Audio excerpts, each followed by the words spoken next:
Я обратил бы внимание, что I would note that Russia launched the most massive drone attack, more than 75 drones, just on the eve of the very severe frosts and natural disasters, which unfortunately did not spare Ukraine, especially the south of the country. They knew the weather forecast because such climate anomalies are known long before, in advance. And they knew if their drones managed to hit the Ukrainian energy system, Ukrainian infrastructure facilities, then part of Ukraine would be paralyzed, cut off, electricity supply chains would be severed, and thus this would lead to internal catastrophic consequences. Therefore, they, being cynically aware of the impending bad weather, struck. But thanks to Ukrainian soldiers and air defense systems, these waves of attacks on Ukrainian infrastructure were stopped. All of them, almost all of them, 99% of all Shaheeds were shot down, 75 to 76 if I am not mistaken, and this tragedy was avoided. But they, of course, will make similar attempts many times in the future, since their goal is to make the Ukrainian people suffer, even if we are not talking about military targets, but about civilian ones. They hate Ukraine and Ukrainians, and they will make ordinary citizens suffer.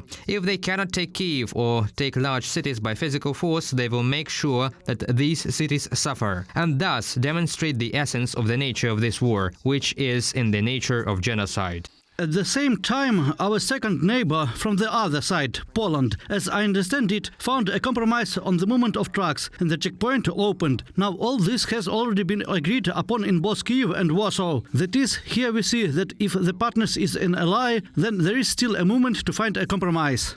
I would say that there is still a long way to find a compromise, but there is movement in this direction because we are dealing, among other things, with part of the Russian informational and psychological special operation on the territory of Poland. That is, they are trying to create a threat in the form of Ukrainians for local Polish business, for Polish road carriers, to show that Ukraine's participation in this market poses a threat to the Polish, which is not true. Moreover, Poland integrated into the European Union. Polish went to Britain in the same way, all over the continent, and this did not lead to the collapse of business in these countries. This did not lead to any tragic consequences. This is simply called integration into the global market. In the same way, Ukrainian carriers. I am convinced they do not pose a threat to Polish businessmen. These are small and medium-sized business, but they lead, perhaps, to greater competition. They lead to the expansion of the boundaries of the common market, and in this case, Poland is at the stage of transitional government. After a new coalition is formed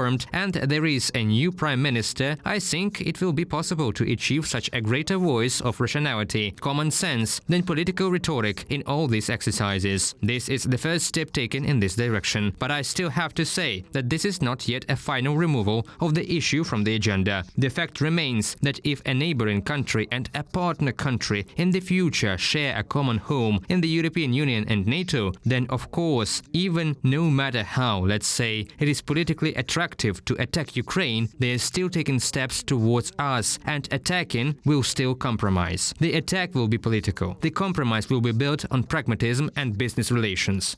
Do you think a compromise will be reached on the Zaporizhzhia nuclear power plant? Because on the December 2nd, another blackout occurred at the temporarily occupied Zaporizhzhia nuclear power plant. And naturally, Ukraine demands that only Ukrainian power engineers who provided the operation of it can restore the lines that were destroyed and thus provide support for the future work. Will Moscow and Kyiv be able to find a compromise here? No, even as a question form, it seems to me that it is incorrect. Ukraine and Russia are not going to seek a compromise on this issue at all, since this is an occupied Ukrainian territory, Ukrainian energy infrastructure facilities, and the largest nuclear power plant in Europe. The only compromise may involve Russia withdrawing its troops from this facility and returning control of this territory to Ukraine. This is one of the components of the President Zelensky's peace formula, but if we start dividing it into blocks and share them between us and them, 3 for them, 3 for us. Or how will we do it? In my opinion, we will not go that far with such compromises. We are talking about forcing Russia with their pressure by the international community.